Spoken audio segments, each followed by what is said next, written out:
بەڵێ بینەرانی عزیز بەردەوامی لەگەڵتانە. کاک عادل دێمە لای تۆ لەسەر ئەو مەسەلەی گوایە پارلەمانتارێکی عێراق وتوێتی شتێک نییە بە ناوی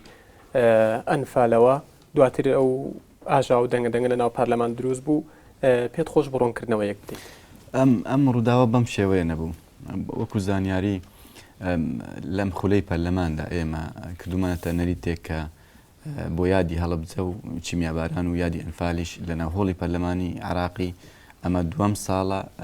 یادی ئەنفال و چیمیابارانەکەینەوە. پار پیشنگایشی زۆر باشمان کردەوە. ئەم ساڵی شۆکو لیژنەی شەهیدان یادێکی زۆر شایستەمان بۆ هەڵەبجە کردەوە. چەند ڕۆژێک پێش ئێستا وەکو نوێنەرانی کورد نووسراوێکمان ئامادە کرد بۆ یادی ئەنفال کە لە ناو هۆڵی پەرلەمان بخوێنەوە، ڕەزامەندی سەرۆکاتی پەرلەمانمان بەدەستێنە. لە کاتی خوێندنەوە کە کاتێک کە لە یەکێک لە داواکاریەکانی وتارەکە داوا کرابوو، چەند خاڵێک بوو بۆ نمونە ئەنفال کارەساتی ئەنفال بخرێتە مەناهجی دراسی لە سەرتاسەری عێراق. حکوومەتی عێراقی کە ئێستا میراتگیری یاسایی حکوومەتی ڕژێمی پێشووی بەعسا داوای لێبوردن بکات لە کەسوکاری ئەنفال و قەرەبووی کەسوکاری ئەنفال بکاتەوە و ئەوانەی کە بەشدار بوون لە تاوانی ئەنفال، ئەوانەی کە دادگایی کراون یاخود دادگایی نەکراون، پەلە بکرێت لە دادگاییکردن و جێبەجێکردنی حکومەکانیان. لەو کاتەدا محمود الحەسەن کە پەرلەمانتارێکی دەوڵەتی یاسایی و پێشتر لە دادگای باڵای تاوانەکان کاری کردووە و خزمەتی بە دۆسی ئەنفال کردووە، وا تێگەیشت بوو کە لە وتارەکەدا هاتووە کە ئەم حکوومەتە میراتگیری شەرعی حکوومەتەکەی پێشووی بەعسا وانە خۆی ئەگەر بڵێن ئەمە شەرعیەت دەداتە ڕژێمی پێشوو، ئەگەر بڵێن حکوومەتی ڕژێمی پێشوو شەرعی بمبورە کاک عادل قسەکانت پێ بڕم، بەڵام ئێمە لە شێوەی ئەم شتەمان زۆرە لە دنیاە. هیتلەر یەکێک بوو لە دیکتاتۆر و زاڵمەکانی هەموو دنیا، دوای ئەو سەر و کۆمار هات، هەرچەندە خۆی یەکێک بوو لە قوربانیەکان، داوای لێبوردنی لە جوولەکە کرد و لایەزال قەرەبوویان نەکاتەوە. ئەمە یەک لایەنێکی تری قسەکانم. ئەگەر عێراق میراتگیری شەرعی حکوومەتەکەی سەدام نییە، بۆ قەرەبووی کۆی تەکاتەوە. میراتگرێکی یاساییە، ناتوانین بڵێن میراتگرێکی شەرعیە، میراتگرێکی یاساییە. با یاسایی حکوومەتەکەی پێشووتر شەرعی نەبووە. بەڵام هاوپەیمانی نیشتیمانی شیعە ئەڵێن ئێمە چۆن داوای لێبوردن لە تاوانەکانی سەدام کەین کە ئێمە لە کاتێکدا خۆمان قوربانی بووین، وەکو ئێوە چەندەها گۆڕی بە کۆمەڵمان هەیە لە ناوەڕاست سەر و کۆمار داوای لێبوردن بکات. باشوری عێراق سەر و کۆمار کوردێکە داوا لەگەڵی خۆی قوربانی بووە، منیش ئەزانم. بەڵام ئەتوانێت وەکو سەر و کۆماری ئێستای عێراق کە پێشتر لەلایەن ئەم حکوومەتەوە، نازانم برادران تا چەند متەفیقن لەگەڵما، پێشتر لەلایەن سەدامەوە بڵێن سەرۆکایەتی کراوە، ئێستا جەلال تاڵەبانی کە بڵێن کوردیەکە و خۆی یەکێک بۆ لە قوربانیەکانی دەستی سەدام، داوای لێبوردن لە هەموو کەسوکاری ئەوانە بکات کە بڵین زیانیان دەسەڵاتەکان دەبێت سەرۆکی ئەنجومەنی وەزیران سەرۆکی ئەنجومەنی وەزیران دەسەڵاتی زیاترە حکمی ئەوڵ و ئاخری عێراقەکە دەبێت ئەو داوای لێبوردن بکە و لە دنیاشا تۆش هەندێک نمونەتێناوە لە دنیاشا نمونی وا زۆرە کاک عادل. سەرۆکی کۆمار وەکو کاک لەتیف باسی کرد بەرپرسیار نییە لە داوای لێبوردن. سەرۆکی حکوومەتی عێراقی لە بەرەوەی میراتگیری یاسایی حکوومەتەکەی ڕژێمی بەعسا ئەبێ ئەم داوای لێبوردن بکە. بەڵام ئەوان ئەڵێن ئێمە خۆمان قوربانین، خۆمان بووینە زەحیەی ڕژێمی پێشوو، چۆن داوای لێبوردن. ئێوەش لەو داوایەتان پاشگەز بوونەوە دواتر؟ نەخێر، لە وتارەکەمان داهاتووە کە ئەبێ حکوومەتی لە هەموو وتارێکدا باسمان کردووە. ئەمە بیانووی ئەوانە کە باسی یەکەم. ئەمە تێگەیشت بوو کە بڵێ ئەبێ ئەم حکوومەتە حکوومەتێکی میراتگیری شەرعی حکوومەتەکەی ڕژێمی بەعسا. دوای کە بڵێن قسەی کرد لە کاتی خوێندنەوەی وتارەکەدا، داوای لێبوردنی لە سەرۆکی پەرلەمان کرد کە گوتی من کەسێک بووم خزمەتم بە کەیسی ئەنفال کردووە، مەبەستم نەبووە کە ئیهانە بە کەسوکاری ئەنفال بکەم، کەسێک بووم لە ناو دۆسی ئەنفال و لە دادگای باڵای تاوانەکان ڕۆڵێکی زۆر باشم هەبووە، مەبەستم ئەوە بووە کە ئەم حکوومەتە میراتگیری شەرعی حکوومەتی ڕژێمی بەسی نەبوو. بەڵام دوای ئەوەی کە وتارەکەی بینی کە ئێمە گوتومانە میراتگیری یاسایی حکوومەتەکەی ترە، داوای لێبوردنی لە ناو هۆڵی پەرلەمان کرد بە هیچ شێوەیەک ڕێگەمان نەداوە کە ئیهانە بە کەسوکاری سەربەرزی ئەنفال بکرێ. داوای لێبوردنیشی کرد، داوای لێبوردنەکە ئێمە اعتیبارمان کرد کە بەوەی مقاتعی پەرلەمان کرد. مامۆستا دێمەوە لای تۆ، باس لەوە ئەکرێت ئەو کەسوکارانەی ئەنفال کە پێشتر پەیوەندیان بە حزبێکی کوردستانیەوە هەیە، ئێستا مستەفیدن. ئەوانەی کە پەیوەندیان بە حزبێکەوە نەبووە پێش پرۆسەی ئەنفال، لە ئێستاە زۆر بێنازن حەزەکەم وارسە بەڵێ وارسی ئەنفال مەبەستم حەزەکەم لە دەمی خۆتەوە وەکو کەسی باڵای ئەم مەسەلەیە و وەزیری شەهیدان و ئەنفالکراوان کە پەیوەستی بەو مەسەلەیەوە ڕوونکردنەوەی زیاتر بدەیت من بەنسبەت ئێمەوە لەوەتی دەست بەکار بوون ئێمە با بڵێن ماف و ئیمتیازاتی کەسوکاری ئەنفال کە لە وارسەکانی زیاتر خۆی بینێتەوەی پێیمان هەیە یاسامان هەیە ڕێنمایان هەیە ئەو یاسا و ڕێنمایانە بە هیچ شێوەیەک یانی لەسەر بنچینی سیاسی نییە هیچ لایەنی شتیانە مافەکان با بڵێن موچە یا خانووە ناوچە جیاجیەکان لایەنە جیاجیەکانەوە بەڵگە هەیە بڕن تەمەشایەکەنیان بە هیچ شێوەیەک بنچینی سیاسی نییە و بنچینەکەی تەنها تاوانەکەیان جۆری شەهید بوونەکەیە ئەوە ئاکەینە بنچینە لیژنەی مەیدانیمان هەیە تەمەشایی با بڵێن دۆسیەکانەکە کەس کە داواکاری تۆماری هەیە با بڵێن شەهیدی هەیە ئەو داواکاریە لیژنەی مەیدانی تەمەشایەکە و تەمەشاکردنەکەشی لەسەر بنچینی سیاسی نیە لەسەر بنچینی ئایا شەهید بوویان نا بەڵگەی شەهید بوونی چۆنێتی شەهید بوونەکەیت ئەوە لای ئێمە با بڵێن ئەی خوا و دێتە لیژنەکە و ئەوەی دێتە بەردەستی خۆشم هەمووی وایە بەڵام ئەگە تۆ بەڵگەیەکەی لەسەر قسەی باسێکی دەوترێت دەوترێت جیاواز حەزم کرد لەدەمی خۆتەوە ئەو لایەنە ڕوون بکەیتەوە بە مطلقی بە هیچ شێوە لەسەر بنچینەیە نییە بەڵام ئەگەر لە لایەکەوە شتێکەیە بەڵگەیەکەی بهێن بۆ ئێمە کار لەسەر بکەین بڵێ ئەی بەنسبەت قەرەبووەوە لە چەند ڕۆژی ڕابردوودا سەرۆکی فراکسیۆنی کوردستانی لە بەغدا وتی دەبێت بەڵگە هەبێت بۆ ئەوەی قەرەبوو بکرێنەوە و لە پرسیارێکشە وەڵامیایە وتی پێویست ناکە پەرلەمان ئەنفال بە جینۆساید بناسێنێت چونکە دادگای باڵای تاوانەکان لە سەروی پەرلەمانی شەوەیە بۆی ئێستا کە سوکاری ئەنفالکراوەکان لەوە زیاتر کە سوکاریان ئەنفالکراوە چه بەڵگەیەکی تر بهێن بڵێ خۆی بەڵگە چیەنی باشتر مەگەڵ لە عێراق لە وڵاتانی تروانە بۆ حکوومەتەکە من بەو شێوەیە جیایەکەم وڵێم حکوومەتی ئێستا وارسی حکوومەتەکانی ڕابردوو مەسئول نییە لە تاوانەکانی هەنیە شێکە ئێستا بڵێن سەرۆک وەزیرانەیە وەزیرەیە کار بەدەستە وارسە چۆن کوڕێک وارسی باوشێتی کچێک وارسی باوشێتی بۆیە ئەمێنێتەوە میراتەکانی ناخۆشەکانیشی بۆ ئەمێنێتەوە بەڵام بەرپرسیار نییە لە ڕووی وجدانیەوە لە ڕووی ئینسانیەوە لە ڕووی قانون بەرپرسیار نییە لە هەڵسوکەوتەکانی ئەو چی کرد بێت تاوانیانە ئەم حکوومەتی ئێستا عێراقیش وایە ئێمە بە وارسی ئەزانین بەڵام بە مەسئولی نازانین هەر یانی دنیا وایە تەسەلسل بڵێن منطقەکەی کە حکوومەتەکان ئەگۆڕێن لەلایەن بەڵگەوە ئەوە خۆی دادگای باڵای تاوانەکان یعنی عێراق خۆی ئەمەش وڵاتێکی بیانی نییە دادگای باڵای تاوانەکان خۆی ئەو تاوانانی بە جینۆساید ناساندووە ینی بەڵگەکان هاتووە ئەنجا بە تاوانی ناساندوو هەروە ینی بڵێن بێبنچینە نەبووە بەڵگە بووە شایە دۆڕۆشتووە ئەو شتانەی کە هەبووە لەو مێژووە لەو کاتێ بە پێی بەڵگە لەسەر بنچینەی بەڵگە ئەوانە بە جینۆساید ناسانراون یعنی بەڵگەکان هەن جینۆسایدەکە بووە کارەسات و ناخۆشیەکە بووە و بەشێکی پەرلەمانی عێراق خۆشی هەر بە جینۆسایدی ناسان لەو کارەسەتانە جا بەڵگەکان هەیە ینی کێشەی بەڵگەنی ئێرە کێشەی سیاسی هەیە ئێستا یعنی کێشەی هەیە مەسەن گروپی وا هەیە جوڵانەوەی وا هەیە لەناو هێشتا هەستی شۆڤینی تیامە ئەوێ بە شێوەی لە شێوەکان ڕێگە لەوە بگرێتەوە ئەو مافانەی بڵێن کە سوکاری شەهیدانە جینۆساید دابین بکرێت یعنی ئێستا جموجۆڵێکی شۆڤینی هەیە تەنانە بەرامبەر بە گۆڕە کۆمەڵەکان هەیە بەرامبەر بە مافەکانی تری گەلەکەمان یەکدەنگ نەبوونی کورد و پەرتەوازایی کورد لە بەغدا شتێک نییە لە کۆتارەکان من ئەیڵێم ئەوێ ئێمە زیاتر یەکتر بگرین زیاتر تەبابین بە تایبەتی لەسەر پرسە نیشتیمانی و نەتەوەیەکان تەنانەت لە یادەکانیش من لەم ڕۆژانە وتومە ئەبێ یادەکانیش کە یادی شەهیدانن هی ئەنفالن بە هیچ شێوەیەک ینی نەکرێتە قاڵبی سیاسیەوە ئەوانە و کاریشی وا بکەین ئەوانە زیاتر بە نیشتیمانی بکرێن ئێمە هەوڵی ئەوادێن داوامانەوەی ڕاستی ئەوە خاڵێکە یعنی ئەبێ ئەمە زیاتر لە کێ داواکەنیەوە وەکو وەزارەتی شەهیدان ئێمە لە هەموو ئێمە داوامان بۆ هەموو لایەکە ینی بۆ هەموو لایەنێکە ئەبێ هەموو لایەنێک دەست پێشکەری بکەن ئەبێ لێبوردن هەبێ لە هەموو لایەنێکەوە ینی ئەو ناکۆچیەک هەیە تێگەشتنی جیاواز هەیە بێ نزیکبوونەوە هەبێ پێم خۆشە ئێمساڵ لە پار نزیکبوونەوە زیاترە تەبایی زیاترە تێگەشتنی هاوبەر زیاترە بەڵام پێویستمان بە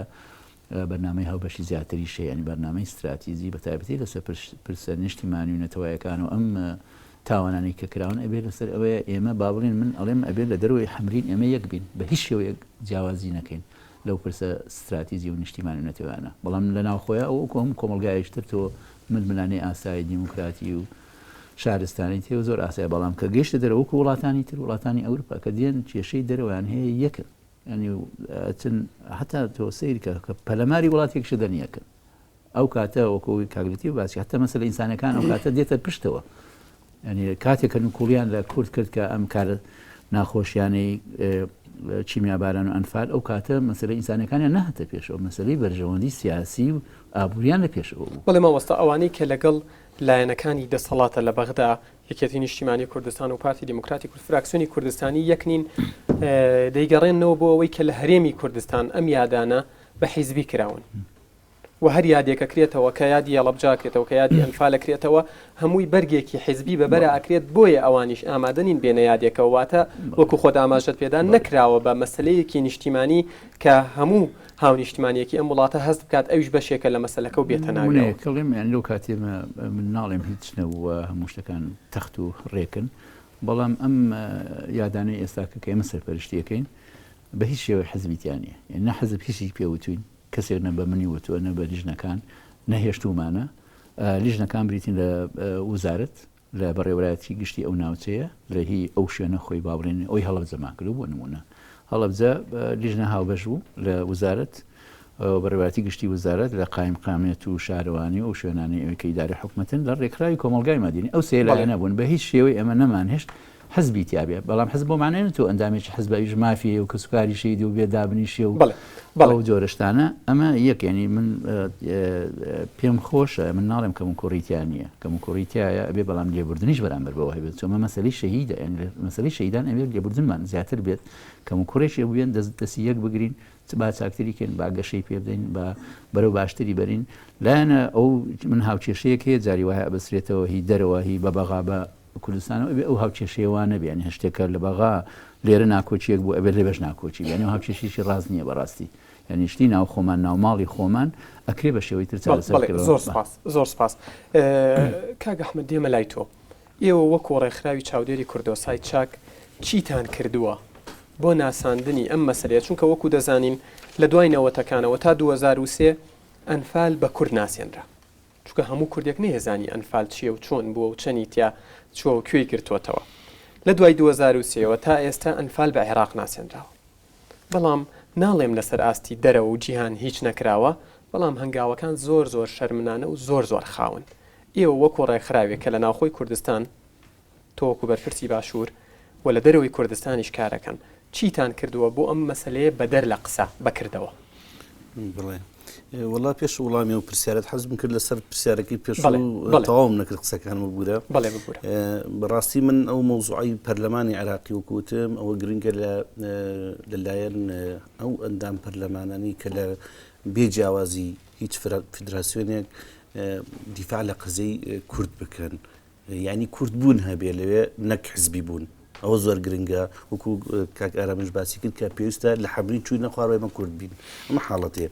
دووەم چەند بەڕاستی ئەپرسم کاک عادل لێرەیە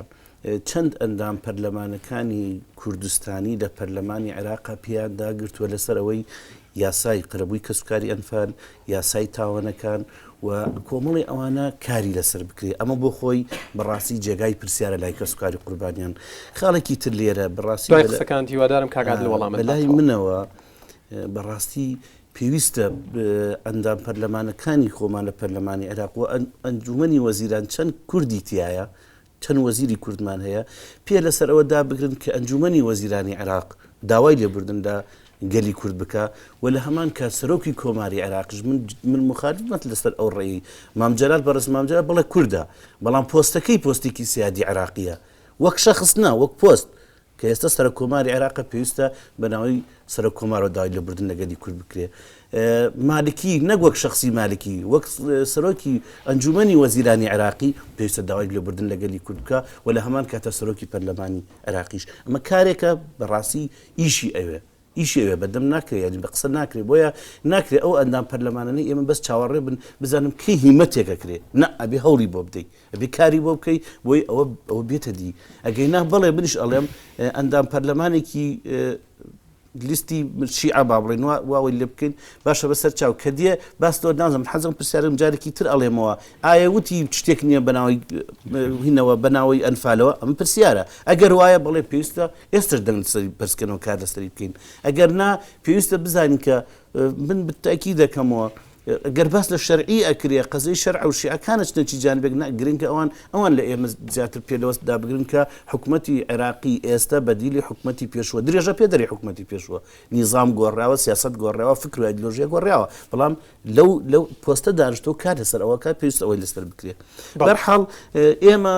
کاکین بەتاکید بێمە سەر پرسیارێکی ترت بەڵێ کارمان زۆر کردووە مەگە رێکخراوی چاودێری کوردۆساید بەڕاستی لە ساڵی 2002 دروست بووین لەسەر ئەسنای قەزەی ئەنفال و جینۆساید و هەوڵی جددیشمان لە دەرەوەی هەرێمی کوردستان بووە لە ئەوروپا بووە بۆی لە چەند وڵاتێک ئێمە کارمان کردووە و زۆربەی یادەکان ئێمە یادداشت دێنە پەرلەمانەکانی ئەوروپا ئەوانە و تەنانەت قەزەی جینۆسایدوانە لە پەرلەمانی سوید و لە چەند پەرلەمان جێگای تریش خراوە دەنگەوە بۆی بە جینۆساید بناسێنرێ و هەوڵەکانیش بەردەوامن هەوڵەکانیش بەردەوام بۆی ئێمە پەرە بۆ قەزیانە دەین و بە دڵنیاییشەوە ئێمە ینی پشتگیری قەزەی جینۆسایدی گەلەکەمانین لە ئەوروپا و زۆربەی ئەوانش لە ئەوروپا ئێستا لە بواری جینۆساید کارەکەن بە تایبەتی لە ناو ڕێکخراوی چاودێری کوردۆساید کەسانێکن زۆربەیان کەسوکاری قوربانیانن. دەستکەوتان چی بووە؟ دەستکەوتێکی مادی کە قسەی لەسەر بکڵێ بڵێ لەم وڵاتە لەم پارلەمانە مەسەلەی ئەنفال یاخود هەڵەبجە یاخود هەر تاوانێک کە دژ بەگەلی کورد کراوە بڵین ناسێنراوە بەڕاست بەڵێ کوتم لە پەرلەمانی سوید خراوە دەنگەوە کار لەسەری کرا بۆی بکرێتە جینۆساید بەڵام هەرچەندێک ئێمە ئەڵین کاری تری ئێوە نەبووە بڕیار وە گرنگترین شت لەوە ئێمە بەرپرسی ڕێکخراوی با بڵین جینۆسایدی جیهانیمان هێنایە کوردستان و هەموو کەسوکاری قوربانیانی ئەنفالمان پێی ناسان تەنانەت لە ناحیەی ڕزگاری بردمانە ماڵێک کە بەڕاستی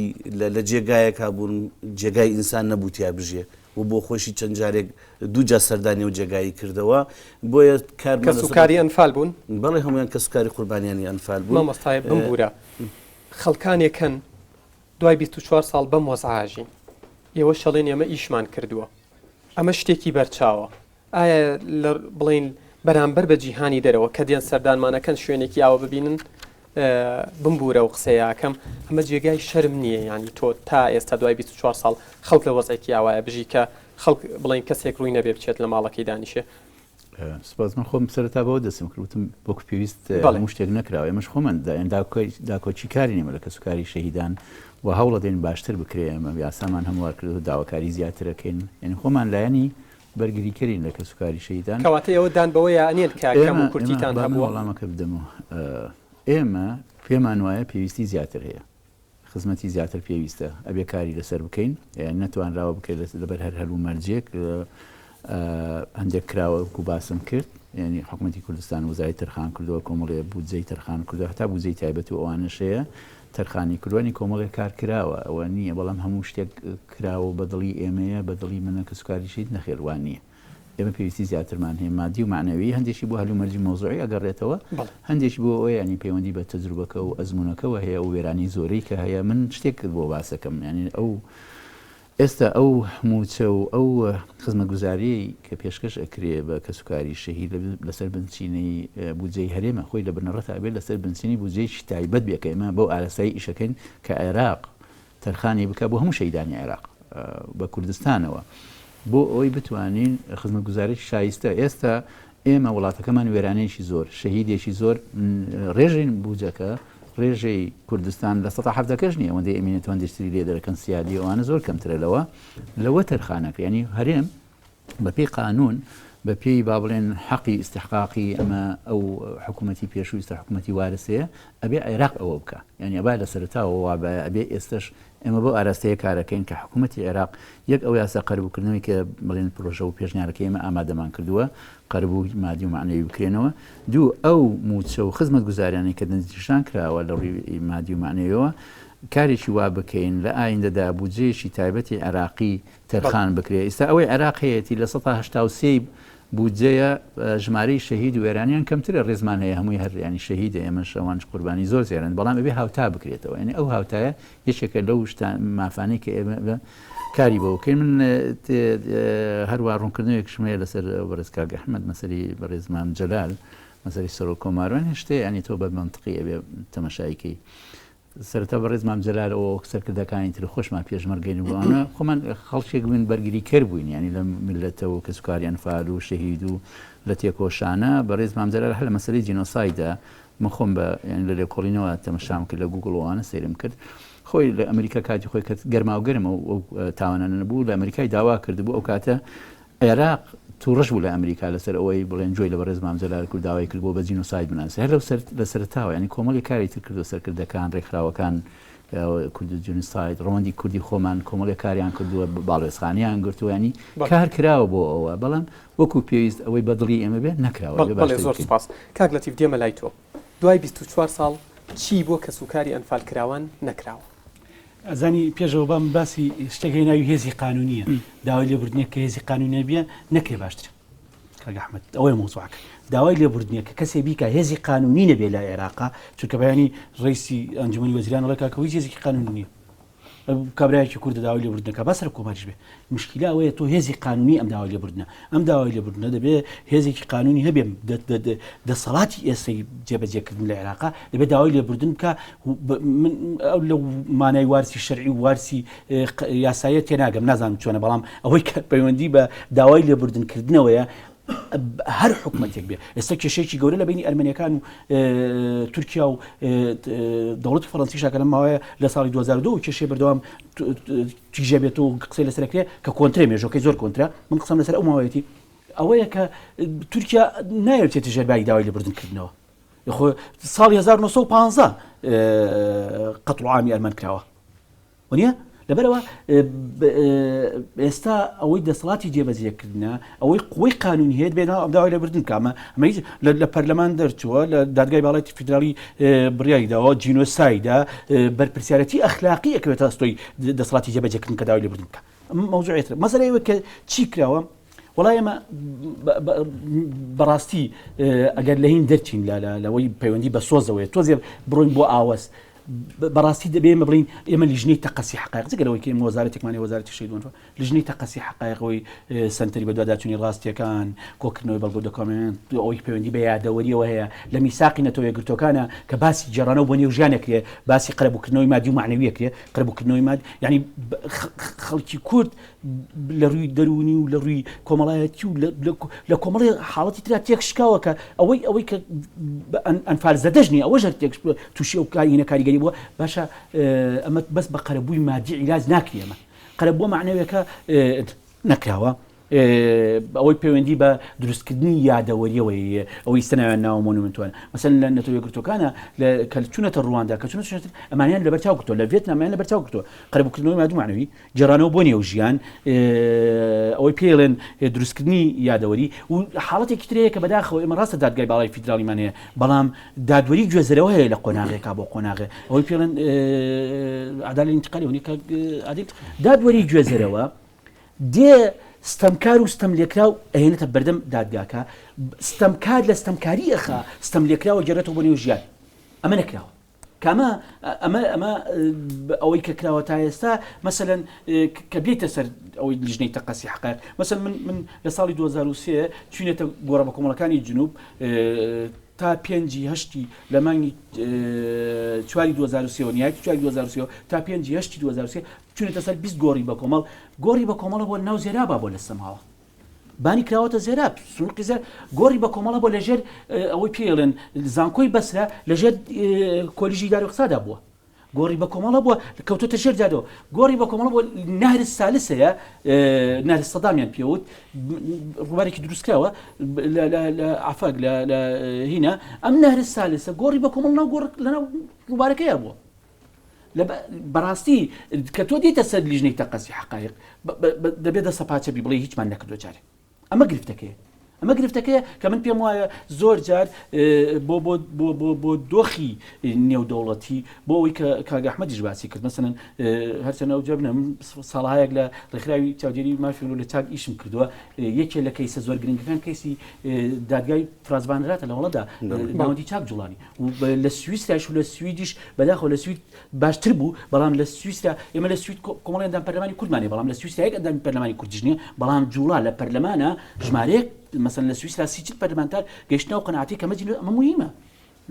ئەمە ئیش بکرێ پێرات لە بەریتانیا لە ناو پەرلەمانی بەریتانیا ئێمە کۆنفرانسێکمان کردو قسەمان کردو لە ناو پەرلەمانی بەریتانیا لە 16 تۆ پەرلەمان ڕێگەر بدات ناو پەرلەمانم ئەمە مهمە لەبەرەوە هەنگاو نراوە بەڵام ئەوەی کە دێی لەسەر لیژنەی تەقەسی حقایق لەسەر کۆکردنەوەی بەڵگەنامەکان مەسەلەن کاتی خۆی لە ساڵی 2023 تەنها لە ئەوەی پیانەوە سوزەنە ئەحراد دوای ناوەکەیان گۆڕی 7 ملیۆن بەڵگەنامە هەبوو 7 ملیۆن بەڵگەنامە ئێمە کە چون وتمانوانی کوردمان بنێ وتیان بە پاراتان دێنین هاتینەوە لێرە کە داوامان کرد کە شتێک دێتە سەرپارە نەیان کرد کردوتیان کەس ئامادەنی بە پارێزکردن کە بەداخەوەمە گرفت کێ نەیکرد هیچ کەسێک نەچۆژێر ئێوە لە کێ داواتان کرد بمبورە ئێمە دوو لیژنە دروست کرا لیژنەی گۆڕە بە کومەڵەکانی جنوب نوێنەرێکی وەزارەتی مافی مرۆڤی تیا بوو وەزارەتی ئەو کاتە شەهیدان و مافی مرۆڤ لەگەڵ کەسێک وەک ڕۆژنامەنووس کە من بووم لەگەڵ کەسێکی قانونیە لە کوردستان بابڕین بۆی پشتی حملینش بۆنجی حملیش لیژنەیە دروستکە کە کۆمەڵە برادری تر بوون ئێمە چوینە سەر کۆمەڵە گۆڕی بە کۆمەڵ چوینە سەر ئەو گۆڕی تەیمور چوینە سەر ئەو دیەکە لێ بەخێوکراوە چوینە نوگرە سەلمان چوینە زۆر شوێن کە من نامەوێت سەواسیەوە نیە خەڵک باسی خۆی بکەوە ئێمە چوینە هین ئەوەی ناوێڵن جەمعیە سوجەنا ئەحرار حەوت لێن بەڵگەنامەیان دابوو وتیانێ بەبێ پارە ناگدین زۆر سپاس بمبورە بەڵێ بینەرانی عەزیز پشوویەک و بەردەوام